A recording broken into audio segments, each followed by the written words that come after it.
কয়েক বছর আগেও ১৫ আগস্টে বাংলাদেশ আওয়ামী লীগের কেন্দ্রীয় কার্যালয় কালো ব্যাজধারী মানুষের ভিড়ে মুখরিত থাকত। চারপাশে বাজত শোক সঙ্গীত, মাইকে চলত নানা কর্মসূচির ঘোষণা, রাস্তার মোড়ে মোড়ে থাকত খিচুড়ি বিতরণের ধুম। কিন্তু আজ ১৫ আগস্টের সেই চেনা ছবিটা সম্পূর্ণ বদলে গেছে।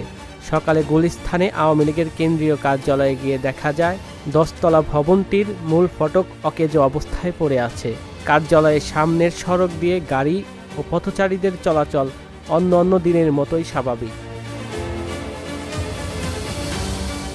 স্থানীয় জানান, রাজনৈতিক পট পরিবর্তনের পর থেকেই কার্যালয়টি ফাঁকা পড়ে আছে।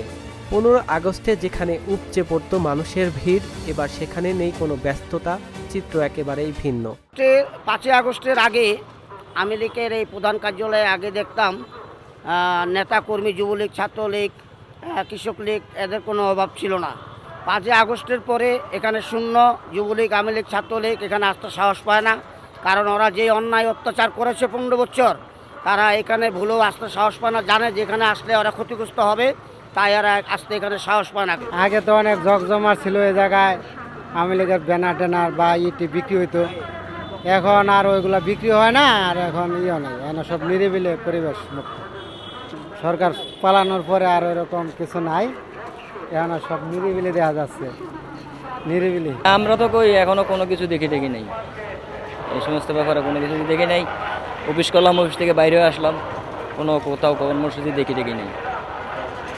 এই যে আওয়ামী লীগ পালিয়ে গেছে, এটা নিয়ে কি বলতেছে?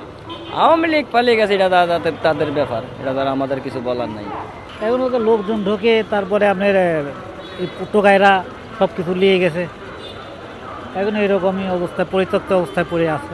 তবে যে কোনো অনাকাঙ্ক্ষিত পরিস্থিতি কিংবা হঠাৎ জটিকা মিছিল এড়াতে পুরো পল্টন, গুলিস্তান ও 0 পয়েন্ট এলাকায় সতর্ক অবস্থানে রয়েছে আইন শৃঙ্খলা রক্ষাকারী বাহিনী।